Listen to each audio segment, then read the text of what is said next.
Item ಯಾವುದೇ ಇರಲಿ try ಮಾಡಿ ಆಚಿ ಚಿಕನ್ ಮಸಾಲಾ.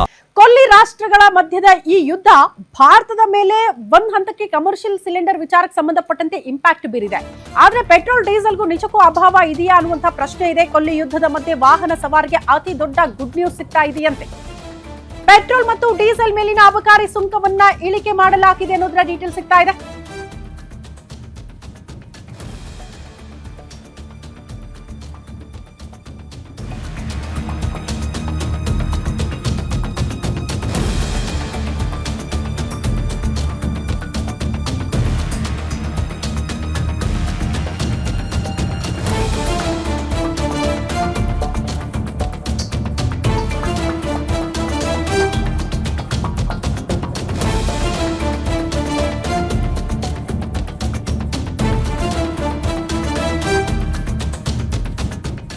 ಪೆಟ್ರೋಲ್ ಮತ್ತು ಡೀಸೆಲ್ ಮೇಲಿನ ಅಬಕಾರಿ ಸುಂಕ ಇಳಿಕೆ ಆಗಿದೆ ಅನ್ನೋದ್ರ ಡೀಟೇಲ್ ಸಿಗ್ತಾ ಇದೆ. ಪೆಟ್ರೋಲ್ ಮೇಲಿನ ಅಬಕಾರಿ ಸುಂಕ 10 ರೂಪಾಯಿಗೆ ಇಳಿಕೆ ಮಾಡಿ ಆದೇಶವನ್ನ ಹೊರಡಿಸಲಾಗಿದೆ ಅನ್ನೋದ್ರ ಡೀಟೇಲ್ಸ್. 13 ರೂಪಾಯಿ ಇದ್ದ ಅಬಕಾರಿ ಸುಂಕ 10 ರೂಪಾಯಿಗೆ ಇಳಿಕೆ ಆಗಿದೆ ಅನ್ನೋದ್ರ ಡೀಟೇಲ್ ಸಿಗ್ತಾ ಇದೆ.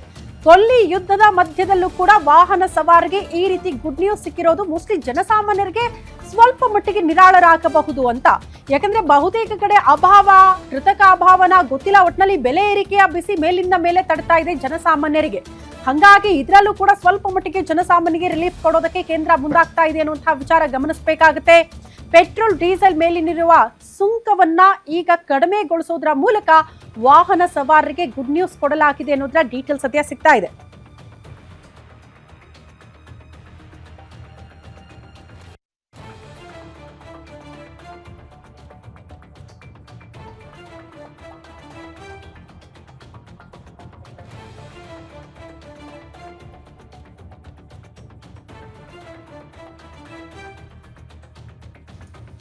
ಕೊಲ್ಲಿ ಯುದ್ಧದ ಮಧ್ಯದಲ್ಲಿ ವಾಹನ ಸವಾರಿಗೆ ಕೇಂದ್ರ ಗುಡ್ ನ್ಯೂಸ್ ಕೊಡ್ತಾ ಇದೆ ಅನ್ನುವಂತಹ ವಿಚಾರ ಗಮನಿಸಬೇಕಾಗುತ್ತೆ. ಯಾಕಂದ್ರೆ ಜನಸಾಮಾನ್ಯರು ಈ ಕೊಲ್ಲಿ ಯುದ್ಧದ ಪರಿಣಾಮ ಹೆಂಗ್ ಫೇಸ್ ಮಾಡ್ತಿದ್ದಾರೆ ಅಂದ್ರೆ, ಯಾವ ರೇಟ್ ಕೇಳಕ್ ಹೋದ್ರೂ ಕೂಡ ಎಲ್ಲ ದುಪ್ಪಟ್ಟು ಬೆಲೆ ಏರಿಕೆಯ ಬಿಸಿ ಬಹುತೇಕರನ್ನ ಕಾಡ್ತಾ ಇತ್ತು.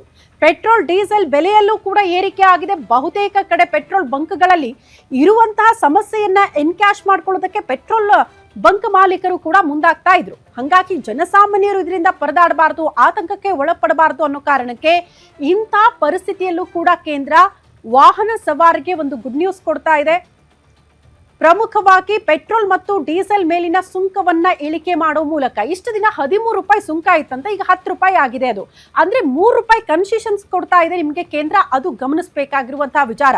ಅತಿ ದೊಡ್ಡ ಗುಡ್ ನ್ಯೂಸ್ ಅಲ್ಲದೆ ಇದ್ರೂ ಕೂಡ ಸ್ವಲ್ಪ ಮಟ್ಟಿಗೆ ಈಗಿರುವಂತಹ ಪರಿಸ್ಥಿತಿಗೆ ಅದು ನಿರಾಳ ಮಾಡ್ತಾ ಇದೆ ವಾಹನ ಸವಾರಿಗೆ ಅನ್ನೋದು ಗಮನಿಸಬೇಕಾಗಿರುವ ವಿಚಾರ.